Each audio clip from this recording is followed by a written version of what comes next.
Was für eine deprimierende Scheiße. Aber kann's ja echt nicht mehr geben heute hier. So, das hier, das ist Musik. Das ist der Sound von Game 2. Von mir komponiert. Hallo, Colin. Deine Mutter hat so ein schönes Arschgeweih. Arschgeweih. Arschgeweih. Deine Mutter hat so ein schönes Arschgeweih. Platz hat sie sogar für 2. Aua. Alter, was bist denn du für eine Knalltüte? Was stellst du dich denn hier mitten auf die Straße und winkst? Was steht der Typ da auf der Straße und winkt? Bin ich die Titanic oder was? Ach, Entschuldigung, ich kann nicht weiter. Damit ist es doch einfach aus. Colin, wir müssen die Moderation noch mal durch. Ich hab so Fängt hier auch noch aber an. das ist so Ja, ganz viel. ehrlich, jetzt keine Ahnung, was die schon wieder geritten hat. Oder wer. Jetzt halt doch einfach mal die Schnauze, du nervt unseren Chef doch nicht, meine Güte. Nicht in den Ton. Aber nicht in den Ton, junger Mann. Abmahnung. Zieh dir mal an. Oh nein, der hat mir gerade noch gefehlt. Das schöne Michael.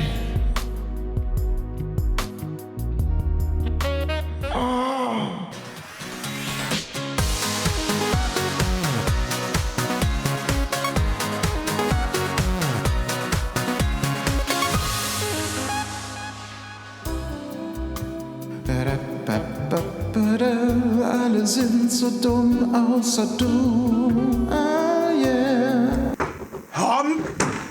Colin, ich habe schreckliche Nachrichten.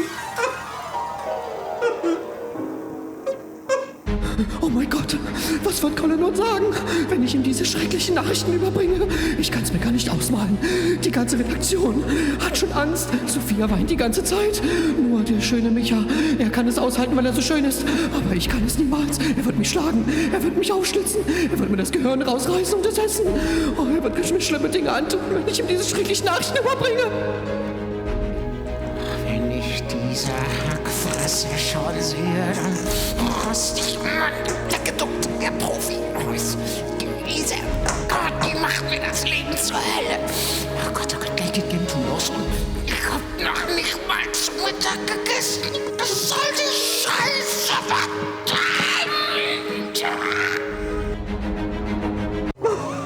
Colin! Das ist schrecklich! Ja. Nils ist entführt worden! Stopp, lass uns mal kurz präzise denken. Das ist die Chance. Der kann nichts. Den will keiner haben. Der ist doch sowieso wieder. Wir werden den auf dem kleinen Dienstweg los hier. Das wird auch dir zugutekommen, mein Lieber. Was die nicht wissen ist, das war alles nur ein Test. Nils! Oh Gott, Sag mal. schön, dass du da bist. Sag mal, hat hier einer unter die Haarhaube geschissen oder was? Was ist das für eine Scheißintrige hier? Steckst du da auch mit drin oder wie? Nein, sorry, Tim. Ja, wie sorry? Ich hab das alles gehört, Mann! Was hast du...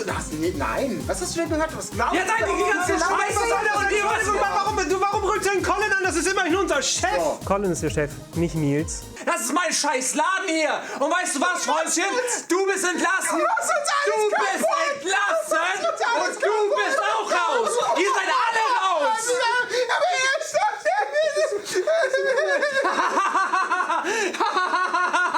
Das war nur ein Test! Ich bin gar nicht wirklich wütend geworden. Das war auch alles nur ein Test. Alles Tests.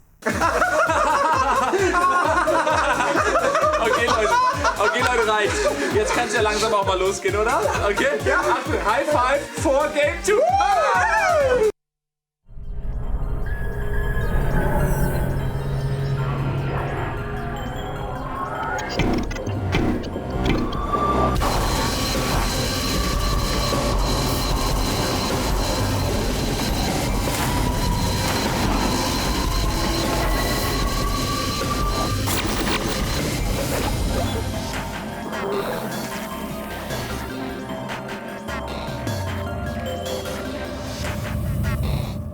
Moin Moin und hallo, herzlich willkommen zu Game 2, der einzigen Sendung, die... Weiß ich auch nicht. Ich bin ratlos. Die einzige Sendung, die sich fucking nochmal freut, wieder am Start zu sein. Herzlich willkommen, liebe Leute, zu Game 2! Was ein Auftakt, ey. Oh Gott. Hast du schön gemacht. Ja, ich hatte mir was überlegt, es ist verflogen. Man merkt es direkt, wenn die Moderationen vorgeschrieben sind, dass da viel mehr Substanz hintersteckt. Ja, unbedingt. Hey, super. Game 2, geiler Name. Origineller Name auch. Sequel Alles sozusagen. richtig. Ja. Alles richtig gemacht. Ja, man weiß ja auch, dass Sequels generell, sag ich mal, immer die besten sind. Der zweite Teil ist oft der beste. Transformers 2. Zurück Ganz in wichtig, zurück in die vor allen Dingen Zukunft aber auch, 2. wie man aus der ersten Staffel in die zweite Staffel kommt. Und das haben wir, glaube ich, mit Game 2 ziemlich gut hingekriegt. Für Wir die hatten erste eine Folge. 307 Folgen lange Staffel. Ja, Oh, nicht schlecht, gut gemacht. tatsächlich. Hallo Nils, du bist gar nicht entführt worden, ne? Was bin ich? Entführt worden warst du Nee, gar das nicht. war tatsächlich nur ein Test. Und du warst auch nicht wirklich wütend, oder? Ja, Das war schwer zu sehen bei dem Acting. war vermutlich, ja, ich weiß, das ist aber einfach, ich bin schauspielerisch einfach sehr begabt, aber es war tatsächlich ein Test. Die Sendung hier ist auch ein Test. Das ist in Wirklichkeit, bleibt das auch bei einer Sendung, aber nein, das war ein Scherz. Natürlich bleibt es nicht bei einer Sendung. Buddy, was erwartet uns denn heute? Game 2 ist eine Videospielsendung, die ab jetzt immer freitags kommt, hier bei uns auf Rocket Beans TV und bei Funk, und wir reden über Videospiele. So wie es viele von uns und viele von den Leuten, die diese Sendung bauen, schon sehr lange getan haben. Aber wir reden natürlich nicht nur. Wir haben fette Einspieler, jede Menge Charaktere, wie Edward Laser. Und ich glaube, das waren sie alle, ja. Es sind noch viel mehr natürlich in petto. Apropos Funk, ich weiß nicht, geht mein Mikrofon? Hoffentlich hab nicht. gar nicht Wir haben reagiert. wir haben extra drüber gesprochen. Okay. Ihr wisst, was Sache ist, abgedreht. Hast du jetzt? Jetzt oder? geht's. Jetzt geht's. Ja, es wurde viel im Vorfeld spekuliert. Vor 2 Jahren gab es eine Sendung, die hieß Game 1. Jetzt gibt es eine Sendung, die Game 2 heißt. Eigentlich machen wir genau das Gleiche, nur es wird live stattfinden. Wir 4 sind jetzt gerade hier, aber es gibt noch 2 weitere Personen, die sehr häufig vor der Kamera auftreten werden. Lara und Sophia, die werdet ihr auch nächste Woche und auch im Laufe der Sendung auch kennenlernen dürfen. Und Colin habt ihr gerade eben ganz gut mitbekommen. Und die Es ist interessant, dass derjenige, der das geschrieben hat, der schöne Michael ist. Ja, seltsam. Ich weiß auch nicht. Der Ich muss schöne auch eine Michael. Folge schreiben. Ja, glaub ich bin gespannt, ob der schöne Michael sich vielleicht auch jetzt noch eingetragen hat, denn wir zeigen euch erstmal, was jetzt gleich alles in der ersten Folge von Game 2 passieren wird. Bitte schön. Ich bin gespannt. Erste Sendung und gleich das ganz fette Programm am Start. Nicht nur wir, auch das Sequel zum munteren Meuchelmeisterwerk Dishonored trägt stolz die 2 im Titel und verspricht mit doppelter Heldenzahl doppelten Spielspaß. Gleich die 4-fache Grafikauflösung zaubert die PlayStation 4 Pro auf 4K-Bildschirme. Wir gehen der alles entscheidenden Frage nach: Kann ein normaler Mensch diese Pixelüberdosis überhaupt verkraften? Und ja, okay, schon klar, ein neues Call of Duty. Wow, Überraschung. Aber wer weiß, vielleicht gilt ja dieses Jahr endlich: Alles wird anders dieses Mal! Und warum sich Aufnahmeleiter Mark einen Kugelschreiber in die Hand bohrt, erfahrt ihr auch noch.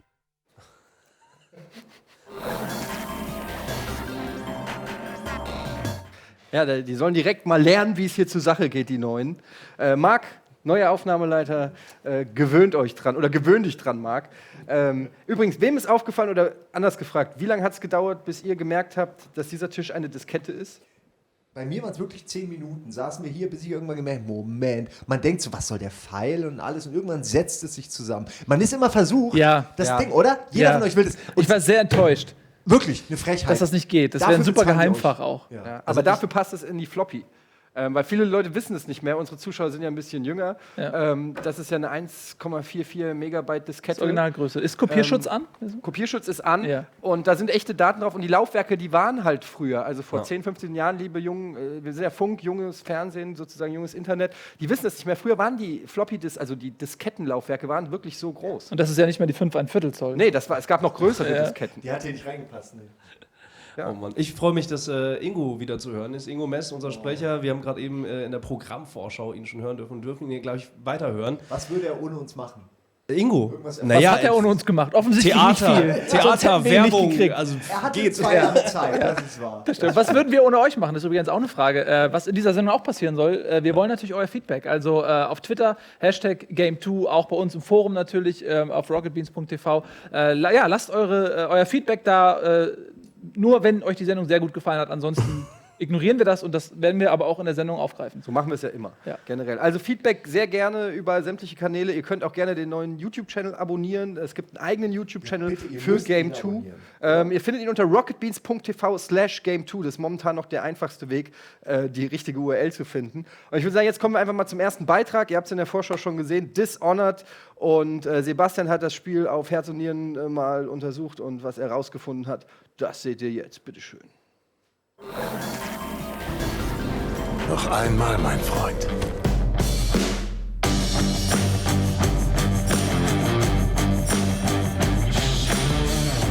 Maskenmann Corvo Attano meuchelt wieder, wohl oder übel, denn auch 15 Jahre nach den Geschehnissen des Vorgängers hat der Gute offensichtlich nichts dazugelernt.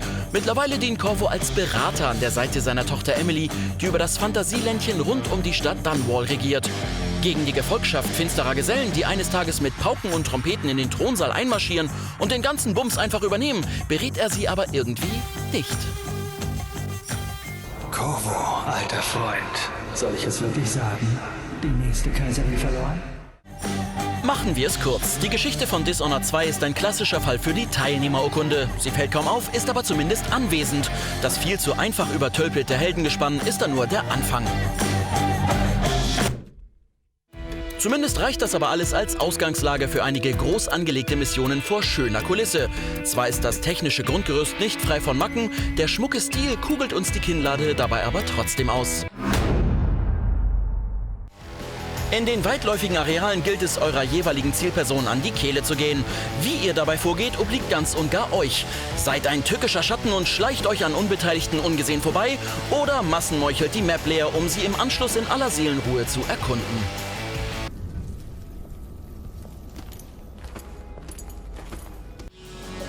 Das Spiel dreht besonders auf, wenn ihr die übernatürlichen Fähigkeiten der Helden gekonnt ausspielt. Es fühlt sich unheimlich belohnt an, wenn ihr eure Widersacher auf möglichst kreative Art und Weise aus dem Weg schafft. Nur mit dem Gewaltgrad haben es die Entwickler stellenweise etwas zu gut gemeint. Nicht, weil wir unter der Flagge des Öffentlich-Rechtlichen ein bisschen Blut plötzlich anstößig finden,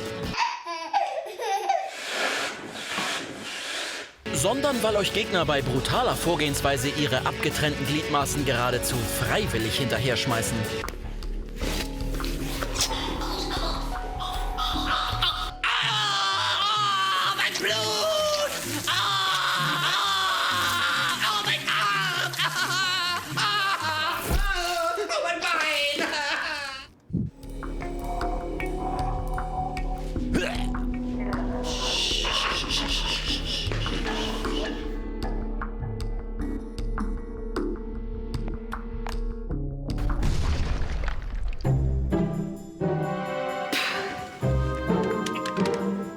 Verdammte Scheiße, ich hab dir noch gar nichts getan. Sind die alle leprakrank oder was?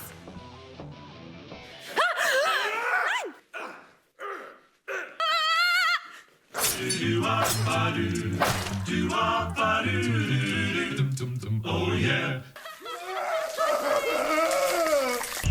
Wer schon zu Beginn die Nase vom tumpen Maskenmann gestrichen voll hat, kann auch einfach in die Rolle seiner Tochter schlüpfen.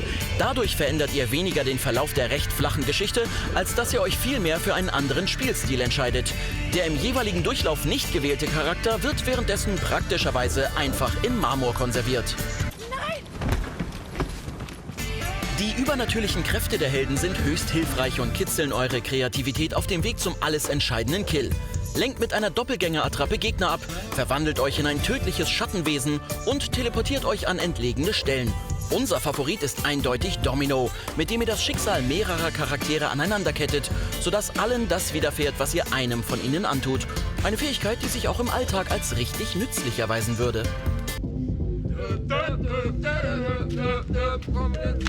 Oh Mann, komm, lass es doch mal rein. Hey, du und du. Runder Zeigefinger, ne? Du hast dich doch... Alter, übertreib mal viel! So, nächster. Liste.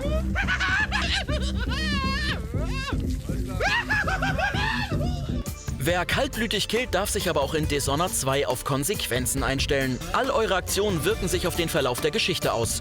Grobmotorische Schlechter dürfen sich also gegen Ende nicht zwingend auf ein Happy End einstellen. Neu ist, dass euch das Herz, das schon in Teil 1 beim Auffinden wichtiger Gegenstände unter die Arme griff, nun auch Informationen zu Personen preisgibt. Es liefert euch Hintergrundwissen, das deutlich machen soll, ob ein Mord jetzt furchtbar oder furchtbar akzeptabel ist. Blöd nur, dass das Herz Menschen generell nicht so dufte zu finden scheint.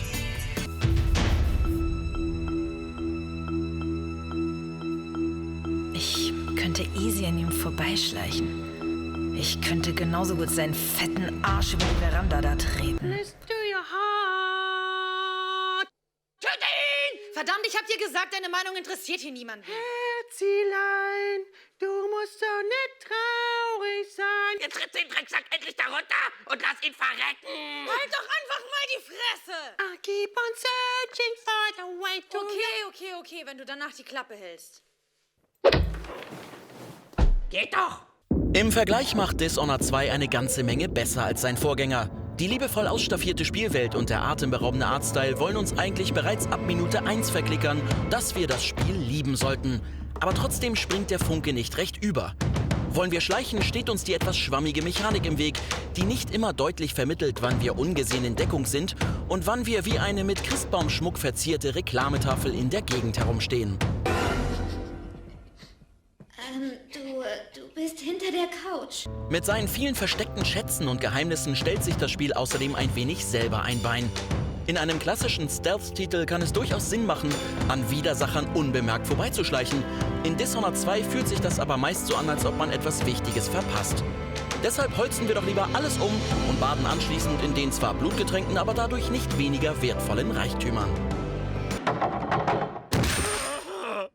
Als unterhaltsamer hat sich für uns die weniger subtile Vorgehensweise herausgestellt. Viele Skills machen erst dann richtig Laune, wenn's im Anschluss kräftig scheppert. So droht dann zum Ende zwar eine trostlose Auflösung, aber hey, solang's Spaß macht. Kurzum, Dishonored 2 versucht viel, schafft es aber nicht, all seine Vorhaben entsprechend umzusetzen. In Sachen Stealth gibt es kompetentere Konkurrenz, in Sachen Action ebenfalls. Nur wer das Gesamtpaket aus Stil, Spielwelt und spielerischen Möglichkeiten zu schätzen weiß, dürfte auch wirklich glücklich werden.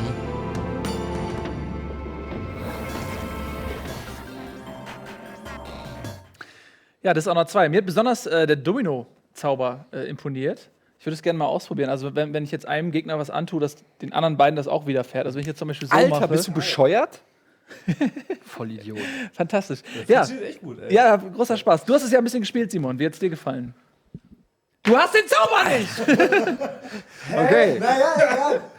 Warum? Ja. Ich habe es auch gespielt und ich habe eben die ganze Zeit hier gesessen und gesagt, ja, das ist exakt meine Meinung. Was Ingo sagt, stimmt. Das wäre das erste Mal. Man hat ja manchmal auch eine andere Meinung, so als zum Beispiel Ilias, der, glaube ich, den Beitrag gemacht hat. Und ich hatte es bemüht. Ich dachte schon. Nee, stimmt, Ilias ist ja bei Game Plus. Ich hatte echt dieses Gefühl, es gibt sich so viel Mühe, das Spiel. Aber am Ende hat es mich noch nicht wirklich auf seine Seite ziehen können. Es ist irgendwie, du kannst es nicht greifen, warum es nicht so 100%ig funktioniert. Und auch dieses, dass die Welt so groß ist und man irgendwie die Elemente man will eigentlich wirklich alles erstmal erforschen und ständig sind diese Gegner, die man alle niedermetzeln muss. Also all das kann ich so unterschreiben. Ich habe natürlich nur 2 Stunden gespielt, aber Disclaimer. Es hat mich nicht so reingezogen, ist wirklich so. Ja. Schade, weil ich große Fanbase, ne? Also Dishonored, die Serie, was man draußen liest und hört, kommt eigentlich ganz gut weg in den anderen Bewertungen. Und die Fans, die halt auf die Welt stehen, also was Grafik, Stil etc. angeht, da hat Dishonored tatsächlich etwas geschafft, was viele andere Spiele nicht geschafft haben. Also tatsächlich eine eigene Welt zu kreieren. Ja, die das Optik ist schön, aber das haben viele Spiele. Es muss auch irgendwie Gehalt bieten. Tja, das ist eure Meinung. Die interessiert uns natürlich nur am Rande, sondern was uns hier wirklich interessiert, das ist die Meinung von euch, ja, eure Zuschauermeinung. Und wir haben ja am Anfang gesagt, wir wollen heute auch mal so ein bisschen auf eure Tweets eingehen und Forenposts. Und da haben wir jemanden, wie in den meisten Sendungen, der sehr attraktiv ist, aber ansonsten vielleicht nicht viel zu bieten hat. Der kümmert sich bei uns um die Community. Und das ist bei uns Krugmanns Crazy Community Club.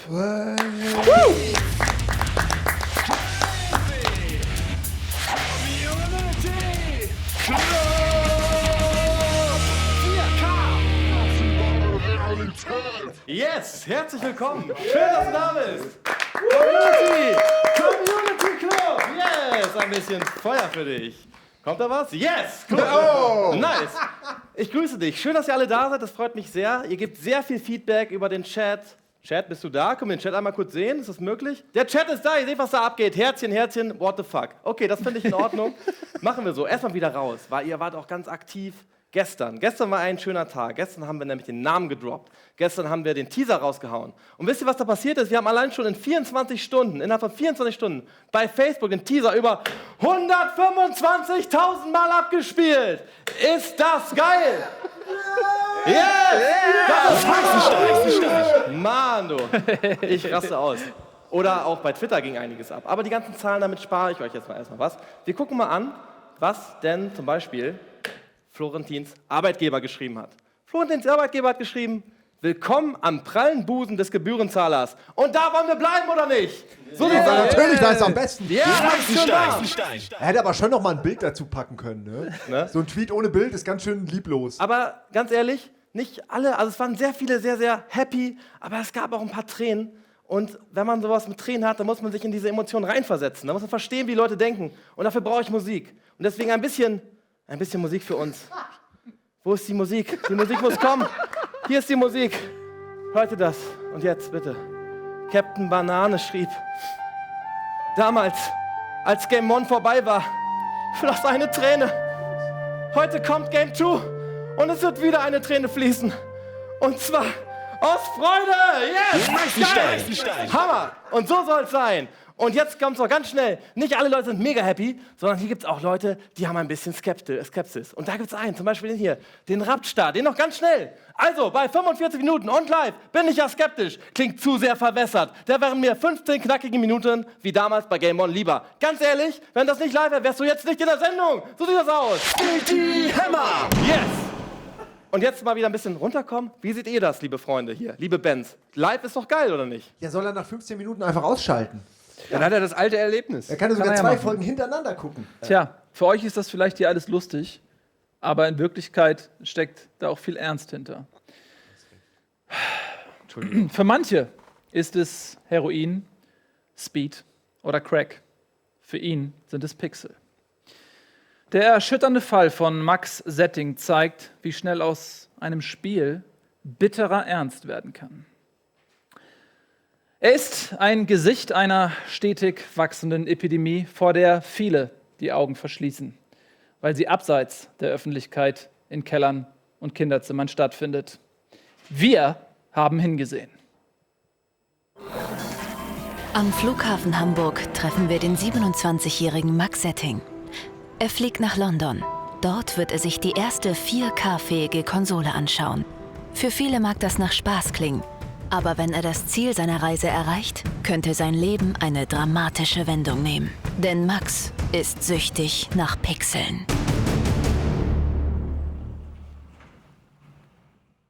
In den 90ern, da waren Konsolen halt der Shit. 32-Bit, 64-Bit, Kantenglättung, das war damals halt alles was völlig Neues. Ja, und dieser technische Fortschritt, das hat mich einfach irgendwie fasziniert. Ich habe eigentlich nichts anderes gemacht, außer die ganze Zeit nur Pixel und Polygone gezählt und so. Und dann braucht man halt irgendwann was Härteres. Ja, und dann habe ich mir halt einen PC geholt. Plötzlich gab es für Max keine Grenzen mehr.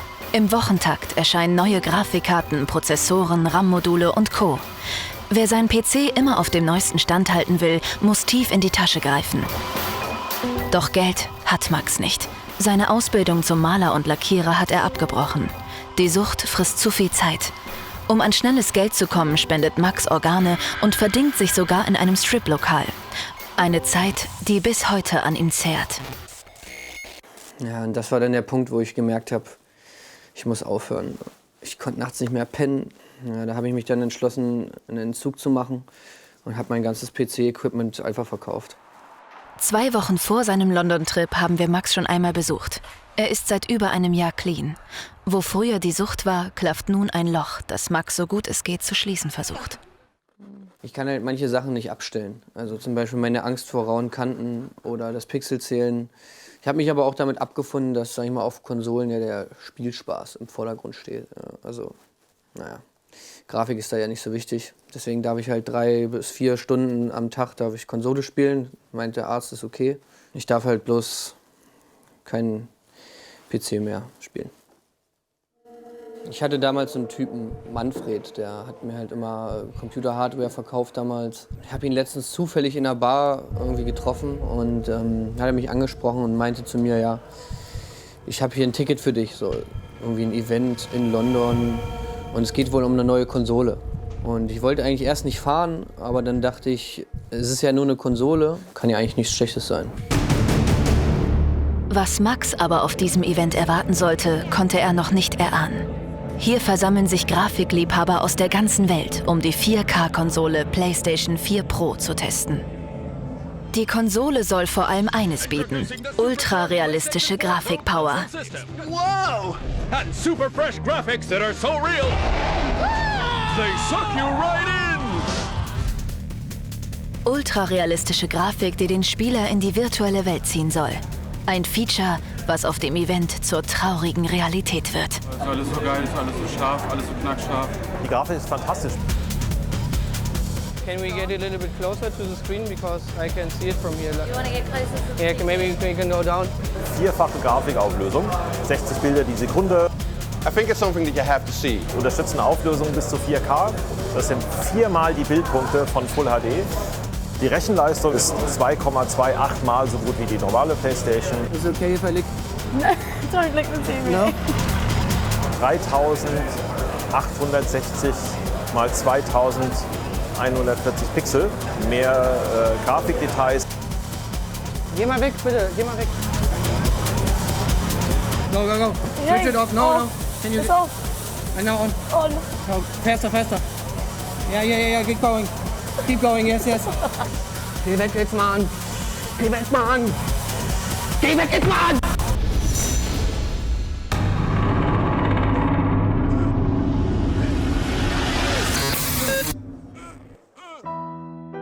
Am Tag nach dem Rückfall treffen wir Max im Hotelzimmer wieder. Ich fühle mich natürlich schon super scheiße. Es war auch erst dann alles so heftig mit den Lichtern. Aber ich glaube ehrlich gesagt nicht, dass ich nochmal rückfällig werde, weil die Konsole zum Beispiel rendert viele Spiele gar nicht nativ in 4K, sondern skaliert die nur hoch. Ja? Und die 4K Blu-rays kannst du nicht abspielen auf der Konsole. Ich will es wirklich schaffen. Ich will schaffen, Stand. Hey, sorry, ich muss nur mal kurz, ich gehe mal kurz ran. Können wir gleich nochmal machen, okay? Oh, Manfred hat mir nur kurz geschrieben. Ich guck mal ganz kurz, ja.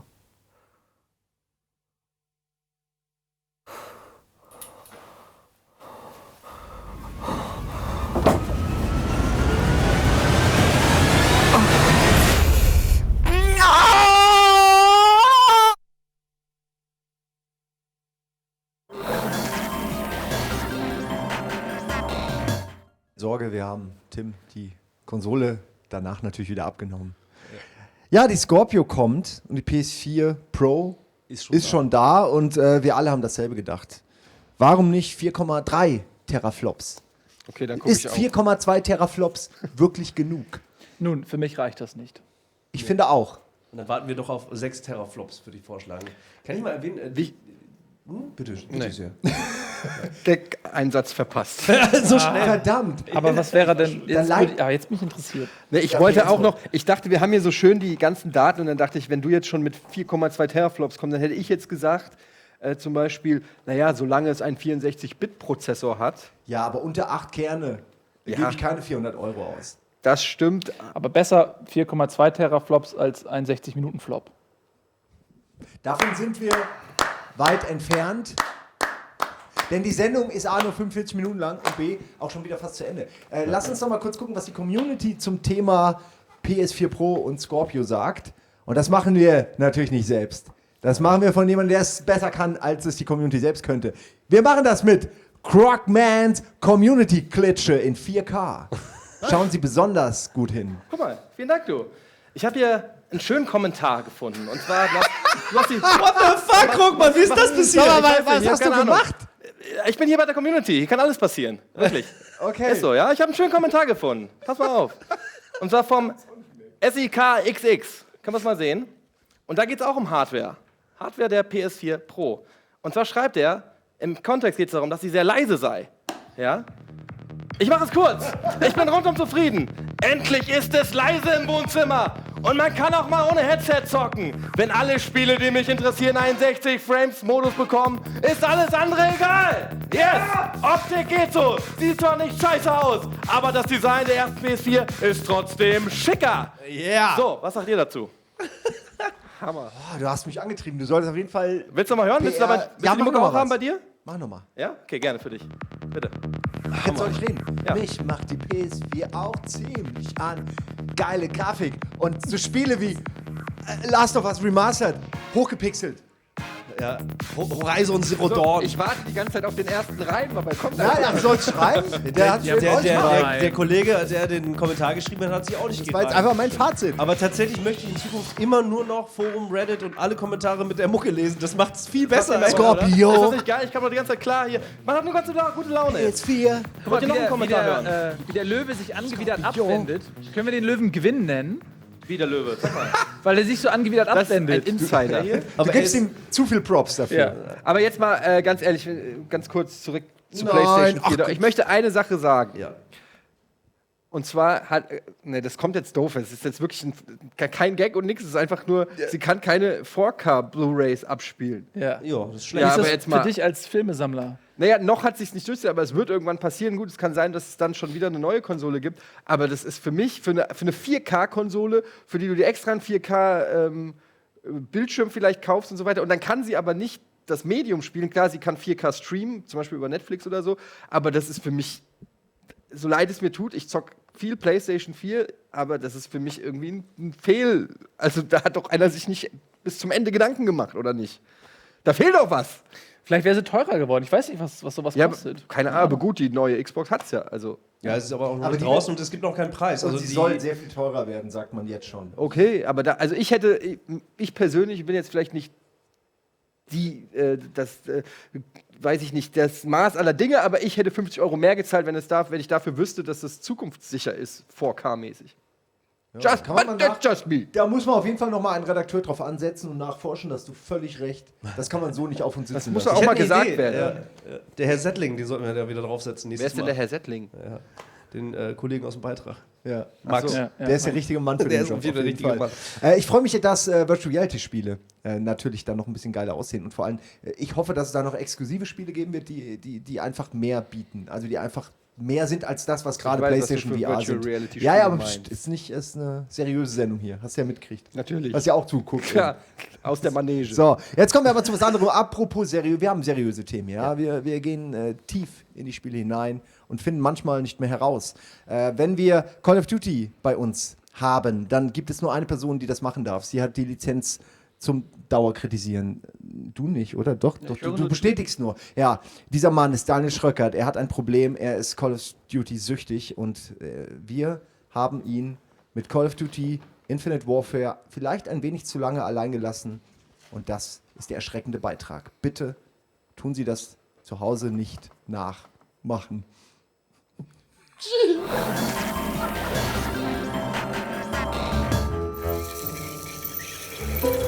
Das arme Schwein. Vollkommen durch den Wind. Der checkt gar nichts mehr. Was ist denn los mit ihm? Ich hab gehört, der war mal Soldat. 1000 Menschen getötet. Genauso viele gerettet. Und die Toten verfolgen ihn bis heute. Hat ihn wahnsinnig gemacht. Soll ihm das nicht abnehmen? Nee, ich sag dir, ist besser so. Dass er sich nicht bewegen kann. In dem Zustand weiß ich nicht, wozu der fähig ist.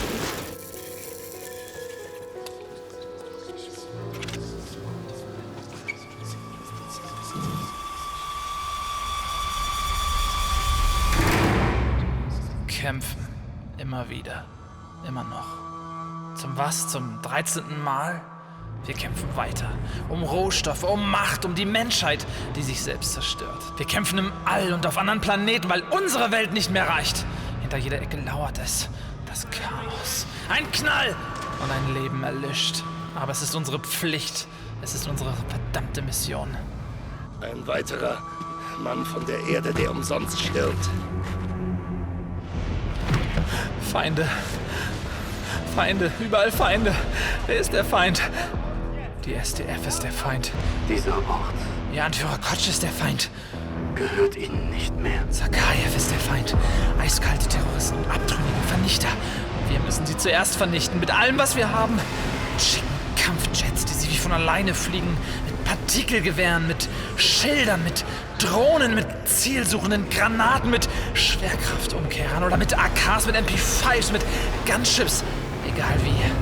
Wir kämpfen.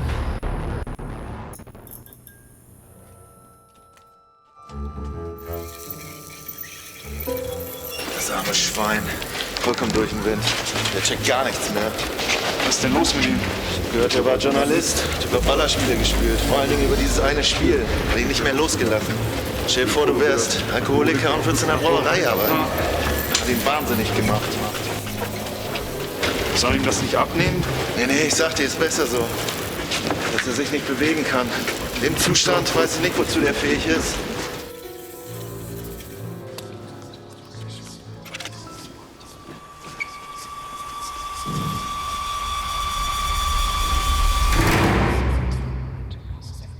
Ein Krieg ohne Grenzen. Kein Krieg, den wir verlangt haben. Aber vielleicht der Krieg, den wir brauchen? Bereit? Immer. Bombast. Wie immer Bombast. Achterbahn im All, keine Experimente. Gut gegen böse. Begraben unter so viel Pathos und Militärpalaver, dass die Story sowieso egal ist. Stolz ist zu 100% bona fide Scheiße, Reyes.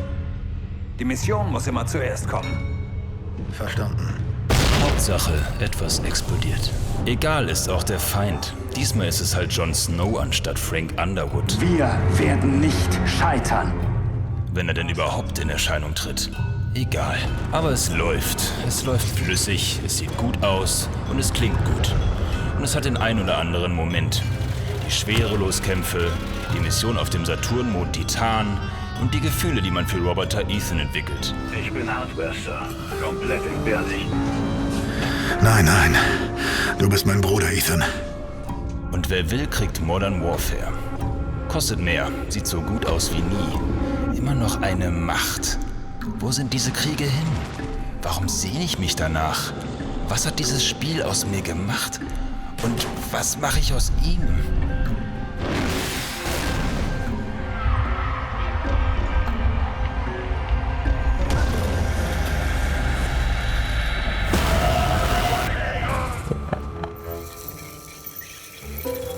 Das arme Schwein. Vollkommen durch den Wind. Der checkt gar nichts mehr. Was ist denn los mit ihm? Das ist so ein Gamer. Spielt den ganzen Tag online. Ballerspiele gegen andere Kellerkinder. Was meinst du, was das für ein Druck ist? Immer Punkte, Auszeichnungen, dann wird es wieder schlechter bis der Rank und so. Mann, das hat ihn wahnsinnig gemacht. Soll ihm das nicht abnehmen? Nee, ich sag dir, ist besser so. Dass er sich nicht bewegen kann. In dem Zustand weiß ich nicht, wozu der fähig ist.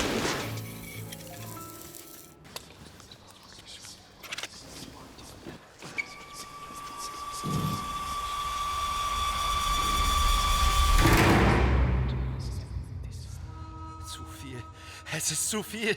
Infinite Warfare, Modern Warfare, Exoskelette, Schubdüsen, Wallruns, N4V, Absturz, G36, Vacant, Energiegewehre, Embleme, Titel, Prestige! Ich will Hardcore-Hauptquartier auf Transport spielen. Ich will dir mit meinem Stahlhammer die Todesbräune verpassen. Ich will Herrschaft. Ich will Bodenkrieg.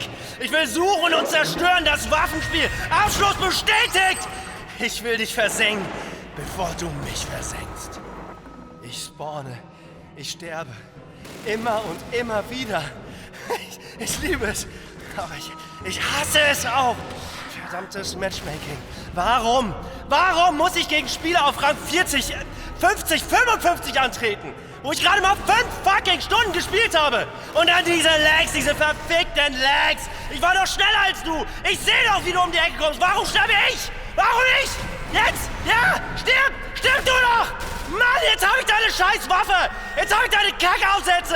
Scheiß auf deine bezahlten Ausrüstungskisten! Stirb doch einfach. Ist es Regen, Sir? So viele Feinde. So viel Vernichtung. Kommt schon! Kommt schon! Ich will diese Zukunft nicht mehr. Ich will wieder wie früher kämpfen. Ich will nicht mehr kämpfen. Los, weiter geht's! Nächstes Spiel! Ohne Zombie-Modus und Multiplayer wird sich kein Schwein für das Spiel interessieren.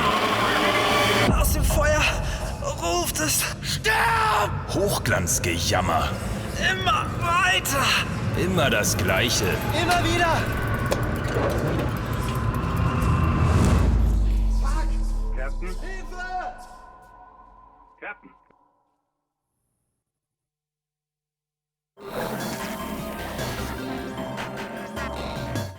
Tja, gute Laune. Alter.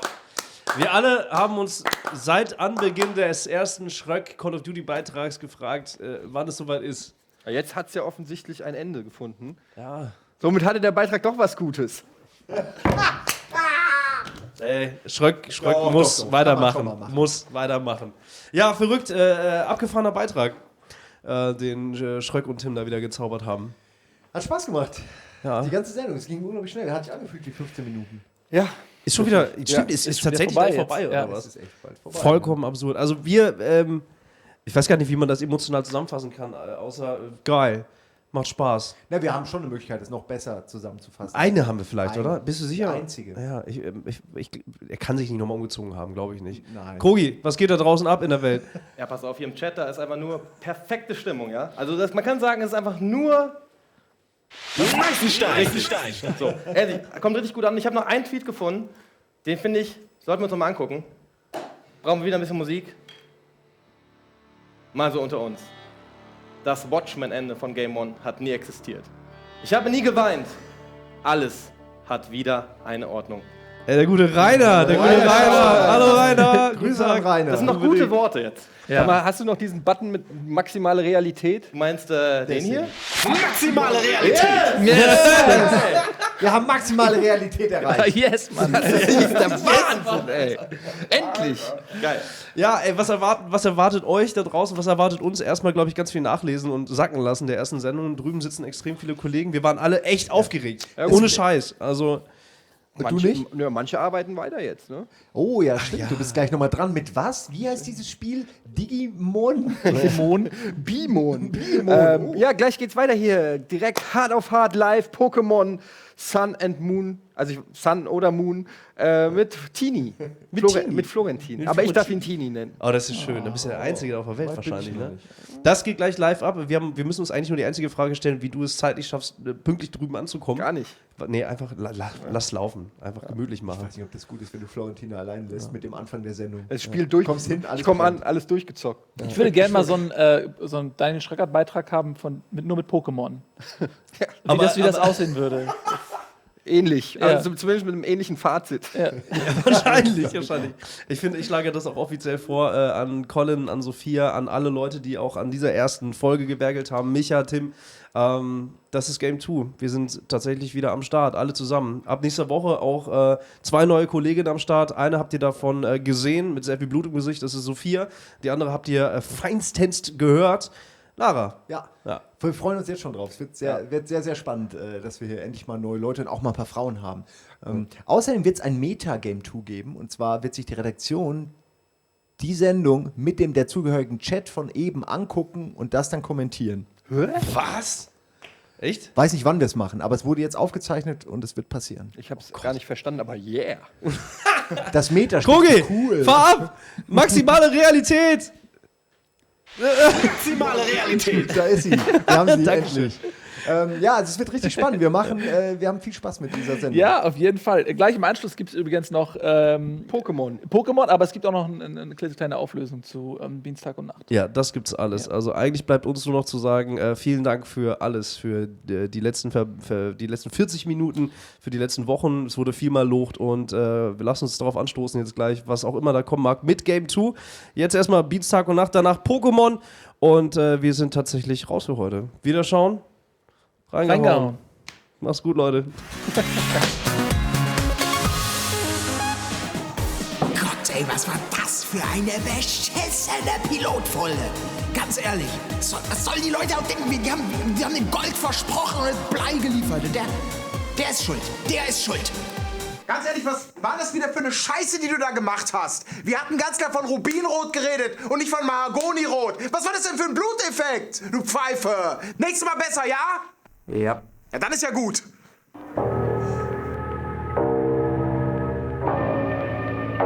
Und du, ich hab dich wegen Spaß eingestellt. Jetzt sei mal lustig. Mach mal einen Witz. Mach halt mal einen Scherz.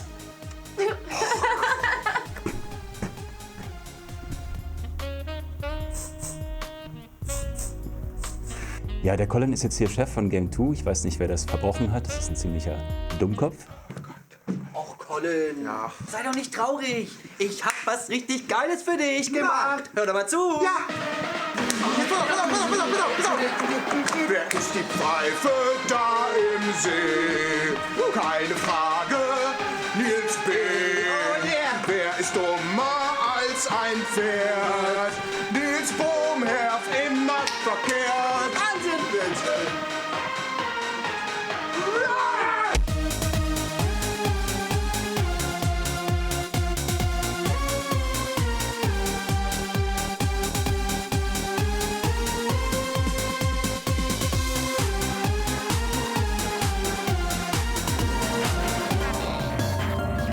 Szene 6, Take 8.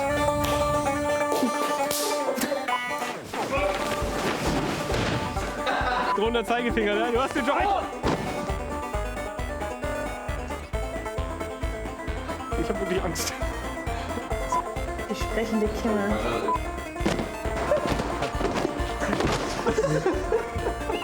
Ist nicht mal ein Bild, Alter. Du spielst das ist ja was super Schönes für dich, so wie ein vagabonder Frau.